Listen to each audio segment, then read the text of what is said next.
Khám Top Thích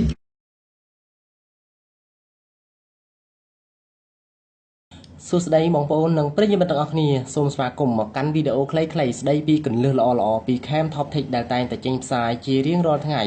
ដោយសារតែមានសំណូមពរពីបងប្អូននិងប្រិយមិត្តឲ្យ Cam Top Tech បង្ហាញអំពី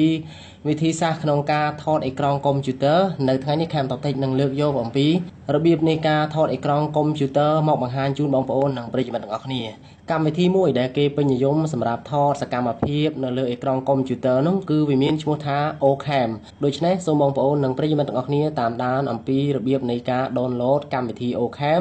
របៀបនៃការដំឡើងនិងរបៀបនៃការប្រើប្រាស់កម្មវិធី Ocam ពី Cam Top Tech ដូចតទៅដើម្បី download កម្មវិធី Ocam ចេញពីអ៊ីនធឺណិតសូមបងប្អូននិងប្រិយមិត្តទាំងអស់គ្នាចុចលើ link មួយនេះបាទនេះគឺ link នេះហើយបាទគឺបងប្អូននិងប្រិយមិត្តទាំងអស់គ្នាចុចនៅទីណាគឺសម្រាប់បងប្អូននិងប្រិយមិត្តដែលទស្សនាវីដេអូរបស់ Cam Top Tech នៅលើ Facebook គឺនៅលើ page របស់ Cam Top Tech សូមក្រឡេកមកមើលនៅលើខាងស្ដាំនេះ Cam Top Tech នឹងដាក់ link ជូននៅពេលដែល Cam Top Tech បង្ហោះវីដេអូនេះទៅគឺនៅត្រង់កន្លែងនេះ Cam Top Tech ដាក់ថាចុចទីនេះដើម្បី download កម្មវិធី Ocam គឺអ្នកទាំងអស់គ្នាចុចលើ link នោះទៅនឹងអាច download កម្មវិធី Ocam បានហើយសម្រាប់អ្នកដែលប្រើប្រាស់កុំព្យូទ័រដោយឡែកសម្រាប់បងប្អូននិងប្រិយមិត្តដែលទស្សនាវីដេអូរបស់ Cam Top Tech នៅលើ YouTube ក៏ដូចគ្នាដែរនៅពេលដែលបងប្អូននិងប្រិយមិត្តបើកវីដេអូរបស់ Cam Top Tech នៅលើ YouTube ដើម្បីទស្សនាអំពីរបៀបនៃការថតអេក្រង់កុំព្យូទ័រសូមអ្នកទាំងអស់គ្នាអូសចុះក្រោមបន្តិចបាទអូសចុះក្រោមហើយអ្នកទាំងអស់គ្នាចុចលើត្រង់កន្លែង description នៅត្រង់កន្លែងពាក្យថា show more បាទចុចលើទីនោះទៅហើយអ្នកទាំងអស់គ្នាស្វែងរកពាក្យថា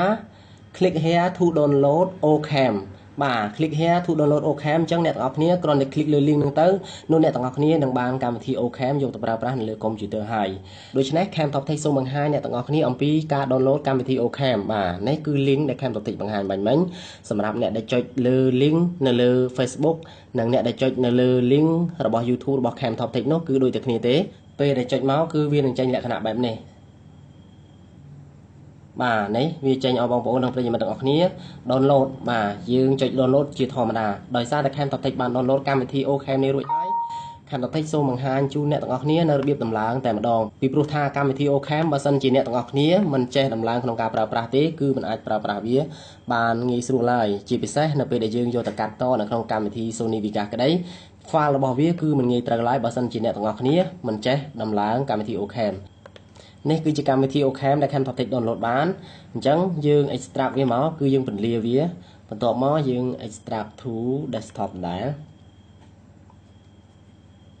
អូខេបន្ទាប់មកសូមអ្នកទាំងអស់គ្នាចុចតម្លើងវាធម្មតា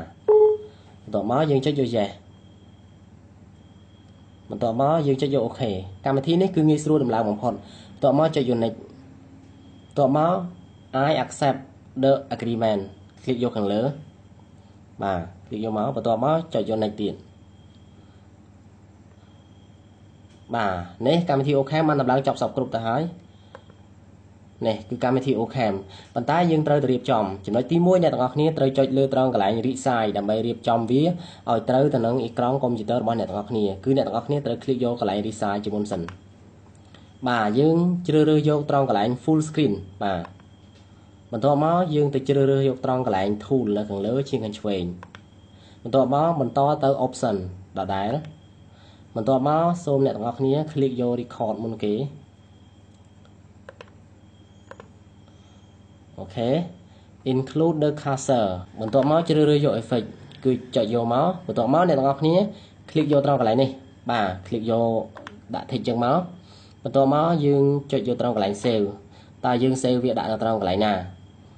បាទនេះយើងទីតាំងដែលយើងចង់ save ទុកយើង save ទុកនៅទីណាក៏បានដែរដើម្បីងាយស្រួលរកវីដេអូដែលយើងបានថតរួចជាឧទាហរណ៍ Cam Top Tech សូមដាក់នៅលើអេក្រង់កុំព្យូទ័រតែម្ដងអញ្ចឹងយើងជ្រើសរើសយក desktop បាទនេះបន្ទាប់មកយើងចុចយក OK បន្ទាប់មកអស់អីហើយគឺយើងចុចយក OK បន្ទាប់មកបន្ទាប់ពីយើងចុចយក resize tool នៅមានចំណុចមួយទៀតគឺប្រភេទ file ត្រង់កន្លែងនេះ codec បាទនេះត្រង់កន្លែងនេះចុចយកមក